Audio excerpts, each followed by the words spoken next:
After 18 months of designing, planning and building, Richard has moved into his new house, and the next chapter of his life has finally begun, to build a self-sufficient life in a forest. This pretty much is my dream unfolding. Hopefully a dream and not a nightmare.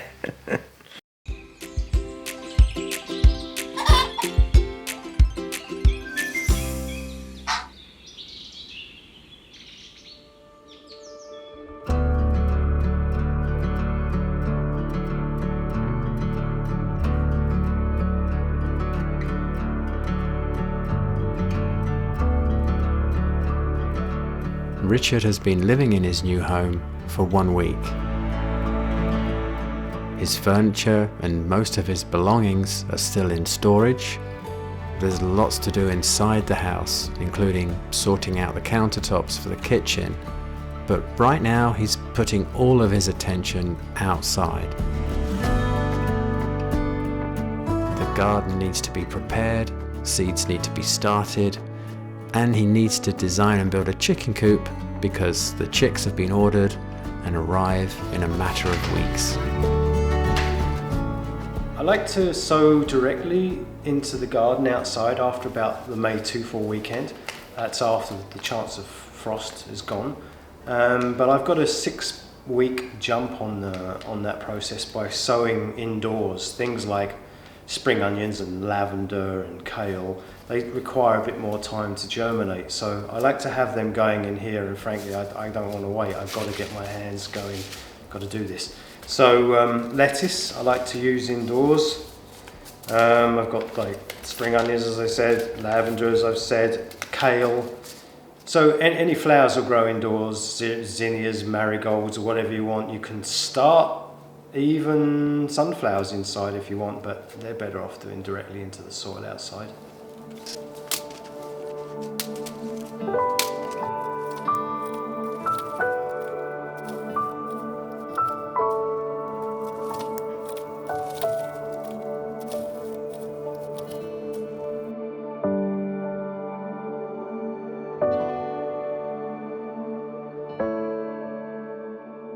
Today is a very historic day. Of the last 18 months we've been building this place, and today we get to plant the first thing in the forest garden, which is, drum roll, onions. This is a red onion because it's red. These go in down about 1 inch in the soil. The soil's a little bit wet today. You want them to be about 6 to 8 inches apart from each other. And preferably I do rows of red and then rows of white, so I know what I've got. You can mix them up, doesn't matter. Soil's a little bit compacted. You want it to be crumbly like chocolate cake, then it's the best. That's the best stuff. Like I said, it's a little bit wet, but I can't wait any longer. I've just got to get this stuff going.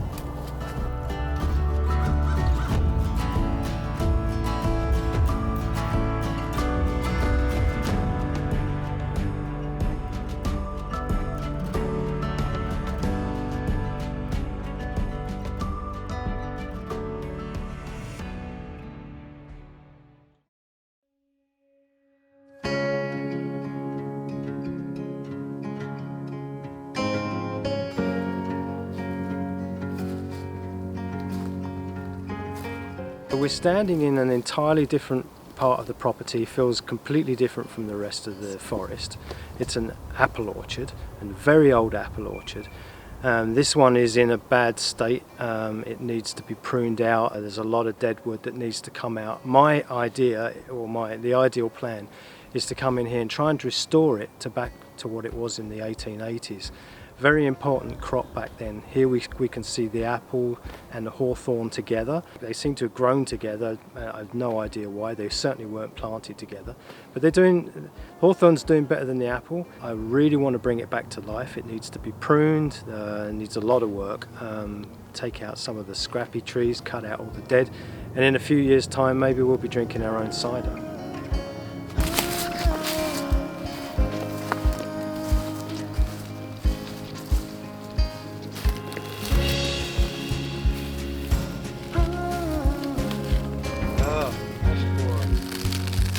So I just found the first sign of the emerald ash borer in this fairly old ash. But what it does is it comes in and it chews away at the cambium layer, which is the layer of soft tissue underneath the bark that draws all the nutrient up through the roots and then goes through the tree. So as they go round, what happens is they cut off the supply of nutrient to the tree and the tree's going to die. It's actually called girdling. Girdling's a method of collecting firewood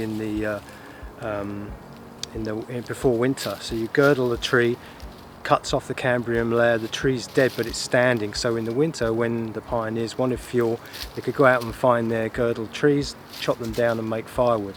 But this means that we needed to harvest the ash.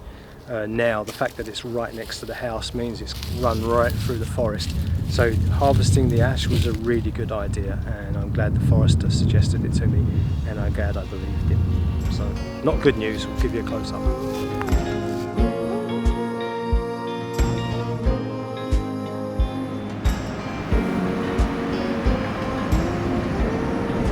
Today there's a severe storm warning, so Richard decides to spend time inside working on his growing plan. He's working with traditional farming methods, including planting certain types of plants during the waning of the moon and other types during the waxing, for maximum yield. So I'm working on my vegetable list. Fancy a cup of tea, go over, put the kettle on, no power.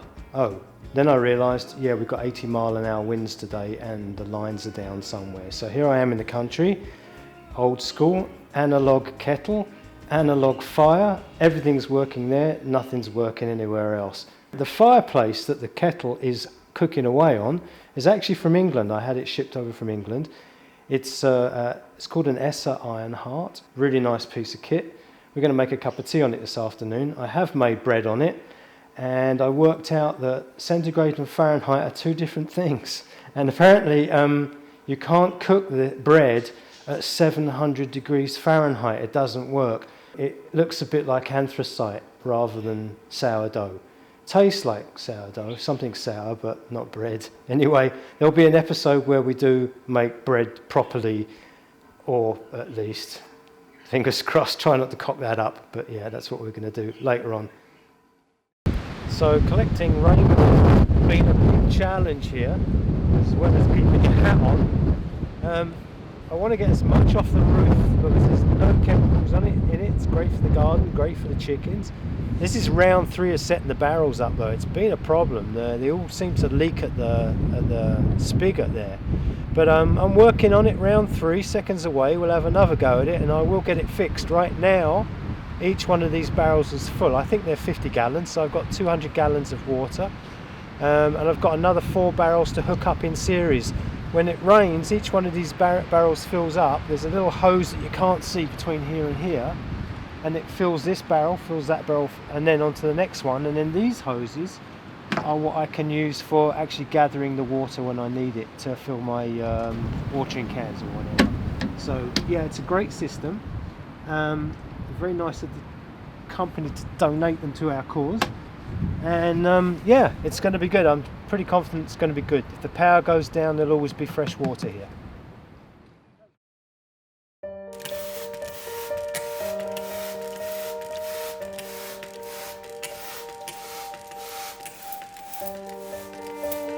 The chicks are arriving in a couple of weeks, so today Richard decides to get the chicken coop sorted out, making use of some pallets from his house construction.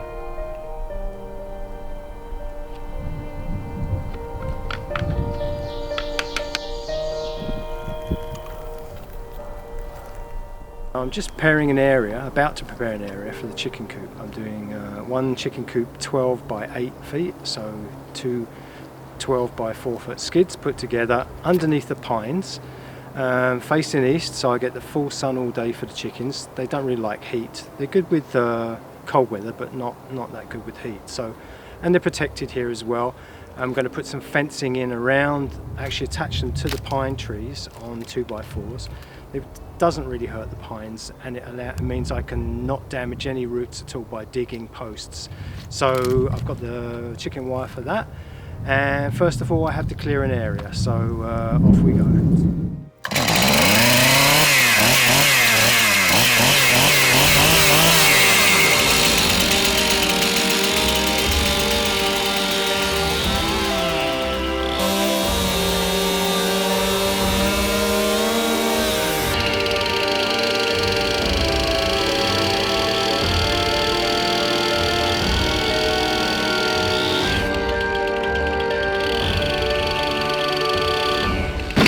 bugger.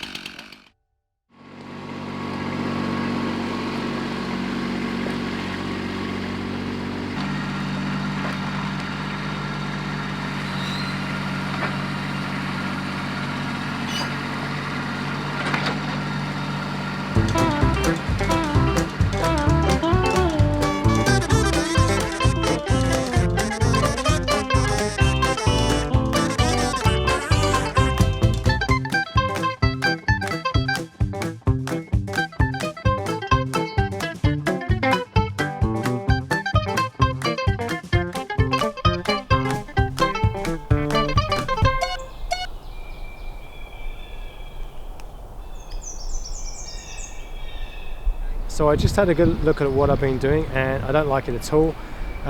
What a waste of an afternoon. Anyway, it's time to call in the big guns.